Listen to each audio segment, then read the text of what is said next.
man, you're senior writer of ESPN and the host of the Bill Barnwell Show podcast right here on the Rich Eisen Show. Love this idea that you had today. Pardon me if I don't know if this has been an annual thing that you've done before the draft, but to kind of counterbalance all these mock drafts with no trades, you do a mock draft with all trades. I kind of dig that idea, Bill. I kind of dig that. Yeah, we have a lot of free time on our hands these days when it comes to NFL content. Because I know, I mean, so many of these are far-fetched, but yes. I mean, the concept that you had at the first overall position, it's very wild to even have a 3-team parlay at the top of a draft. I don't recall that ever being possible. But I mean, you're not out of the realm. I mean, this isn't totally a crazy idea. I give you the floor on how you came up with the idea that the Dolphins move up and get Joe Burrow.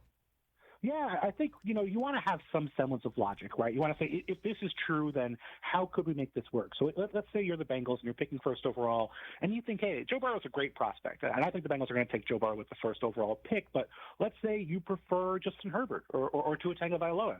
You could move down to 3, and then you could get that guy and let the Dolphins, if they want Joe Burrow. We've heard rumors say they don't want necessarily Tua Tagovailoa. We've heard different things about the Dolphins. Maybe they move up to 1 from 5, and they get Joe Burrow. The Bengals move down to 3, and they get the quarterback they want. And the Lions, who want a defensive player, move down to 5. They get an extra pick in the process. The Bengals get an extra pick in the process, and the Dolphins get the guy who might be the best quarterback prospect in the last 30 years. Who knows? So, I think that it makes sense for the Bengals to take Joe Burrow, but if they have questions, then this is an alternative that could make some sense. And then another alternative that the Dolphins you have some fun with right here, acquiring Dak Prescott from the Dallas Cowboys. Where'd you cook this one up, Bill? Okay, so this did not go over well in Dallas, but here's my point, and this is the logic behind what I'm thinking here. Yes. If you're the Dallas Cowboys, you have not signed Dak Prescott yet. You have not met his terms.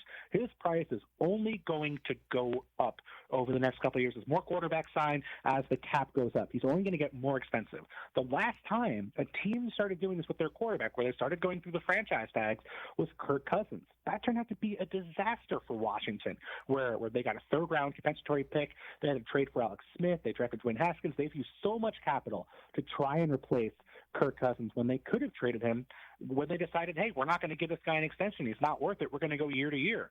So if you're the Cowboys and you think, hey, we're just not coming to terms on a deal with Dak Prescott, then this is the time to make a trade, not next year when he's one offseason away from free agency, not 2 years from now when you don't have any leverage.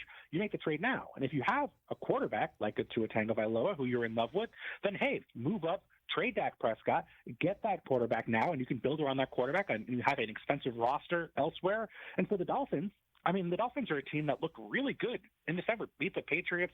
They've added a ton of talent this offseason, and Tom Brady is no longer in that division. So if you're the Dolphins, you might be very interested in Tua Tagovailoa or Justin Herbert, and those guys I think are going to be good quarterbacks. But Dak Prescott is a guy where his floor is pretty high right now. He is a very talented quarterback, and that division without Tom Brady might be there for the taking. So you might think, okay, we can rebuild in 1 year and suddenly have a quarterback who might be able to win us a division title in 2020, which nobody was expecting for the Dolphins a few months ago. Yeah. Hey, you watched all the way to the end. Thanks for that. Watch more right here.